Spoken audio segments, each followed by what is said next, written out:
Well, welcome to Coombe Abbey. There's a great expanse of water here. Holds some massive fish, including 40-pound plus carp and some big bream, which are our target for today. A few months ago I come here and won a match with a few big bream, so I'm going to go through the tactics and show you the different ways I approach this venue.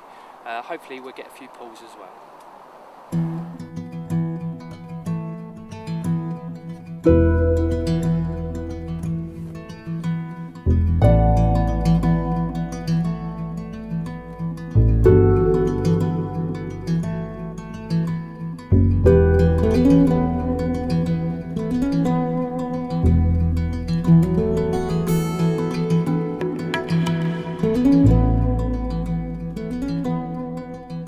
There you go, another quality coombe roach. What I'm going to do while my rig's out is I'll show you through my hardware, right through to my terminal tackle.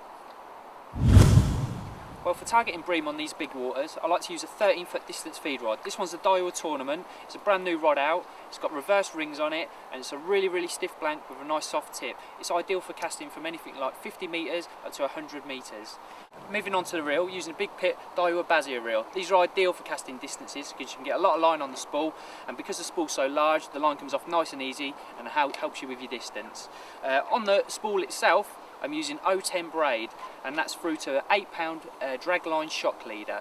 Moving on to the business end, through from the 8-pound shock leader, I've got a running feeder which is just running on a small boom, which is running on a little bead, and it comes through to a small sinker, which is a nice stop against a knot. So basically the feeder will just buff up against that, and it's free running. Snaplink can swivel on the boom, so you can change the size of the feeder nice and easily. And then from that, I've got 3 little loop knots. The idea of those is basically they keep the hook length out away from the feeder, so you get less tangle in when casting and reeling in. From that, I'm using an 015 Engage hook link, around 4 foot, to a QM1 size 14 hook for the hair rig worm with a speed stop on the end. Usually I'd probably use in open water 013 Engage, but because it's quite weedy out there today, I've stepped it up to 015 to give me the best chance if I do hook one of these big coombe bream.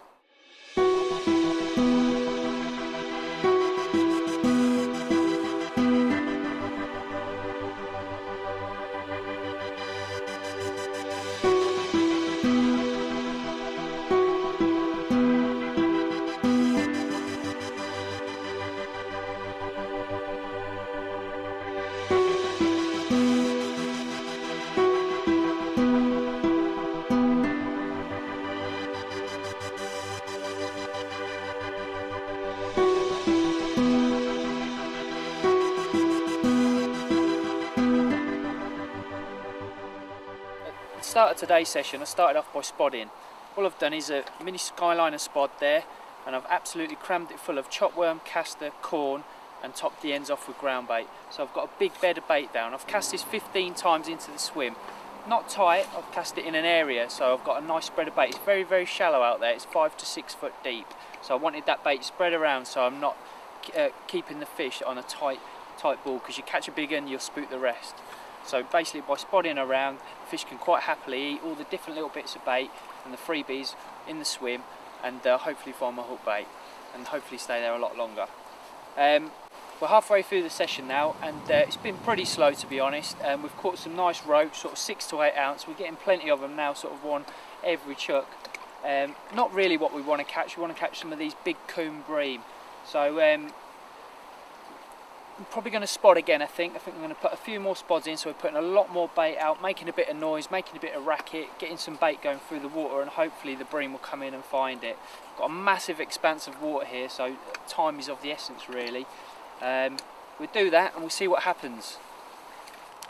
Right, today's bait for coombe, we've got 50-50 mix of Ringer's Original and Ringer's Dark.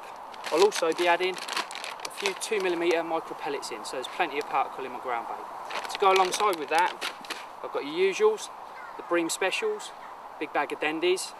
There we go, some nice large ones in there. They'll be ideal for on the hook.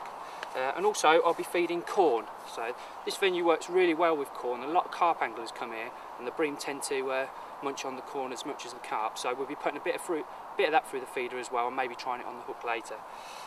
And then obviously can't go anywhere without your casters. Got my casters to go through the feeder. These won't be going on the hook. These are just to hold the fish in the swim, get them rummaging about. It's a great bait. And then last but not least, we've got some dead maggots and some dead pinkies. We've got some flow and red pinkies and some red maggots. These would be used for tipping my worm baits, and if it's really hard, I might be trying a bunch of dead red maggots on the hook. And that's my bait for today. Let's get cracking and hopefully catch a few bream.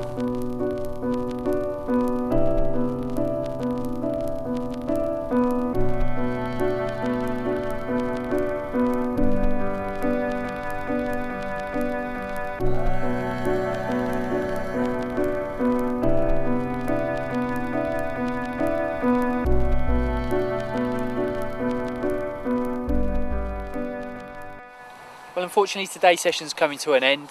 We haven't managed to catch some of the elusive big coon bream, but we've had plenty of roach, so we've had a good day's sport.